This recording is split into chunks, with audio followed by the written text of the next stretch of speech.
မင်းကလေးတယောက်ဟာကလေးငယ်၈ယောက်ကိုတပြိုင်နက်တည်းထိန်းချောင်းစောင့်ရှောက်ပေးနိုင်ပါတယ်ကလေးငယ်တွေရဲ့ခံစားချက်ကိုနားလည်ပေးနိုင်စွမ်းရှိလိုပါပဲတထေးကတော့တွေကသူတို့ရဲ့သားသမီးတွေဒီလောက်ထိန်းချောင်းလွယ်ကူလိမ့်မယ်လို့မယုံကြည်နိုင်အောင်ဖြစ်ခဲ့ကြပါတယ်အငိုတန်ဆုံးကလေးငယ်တောင်မှအဆိုပါကောင်းမလေးရဲ့အနာမှာလုံးဝကိုငြိမ်ချသွားခဲ့ပါတယ်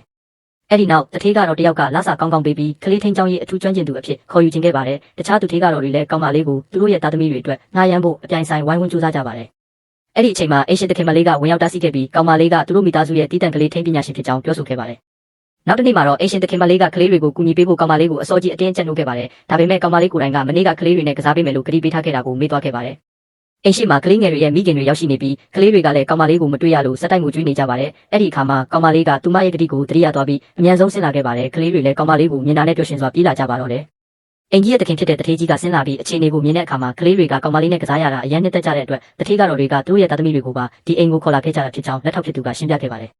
တထေးကတော့တွေလည်းကောင်းမလေးကိုချီကျူးစကားတွေအပြည့်အဝဆိုခဲ့ကြပါတယ်ဒါပေမဲ့အဲ့ဒီအထက်ကကလေးထိန်မျိုးသမီးတယောက်ကကောင်းမလေးကိုမနာလိုဖြစ်လာပြီးကလေးတွေကိုလှည့်စားဖို့ကြိုးစားနေတယ်လို့ဆွဆွဲပြောဆိုခဲ့ပါတယ်အဲ့ဒီစကားကြောင့်တထေးကတော့တွေလည်းကောင်းမလေးအပေါ်တန်တရားဝင်လာကြပါတယ်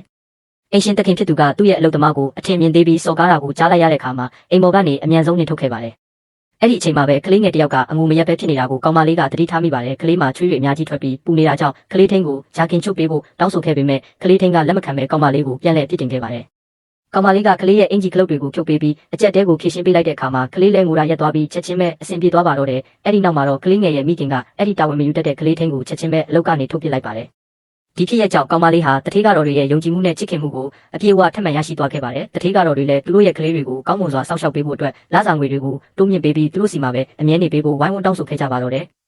အဆုံးမှာတော့ကောင်းမလေးဟာတထေးကြီးရဲ့ခွင့်ပြုချက်နဲ့အတူကလေးတွေအတွက်တစ်လကိုဒေါ်လာ3သိန်းနှုန်းနဲ့သူတို့မိသားစုတွေရဲ့ကလေးထိန်းချောင်းရေးအထူးပညာရှင်အဖြစ်ဆက်လက်လုပ်ကိုင်ပေးသွားခဲ့ပါတယ်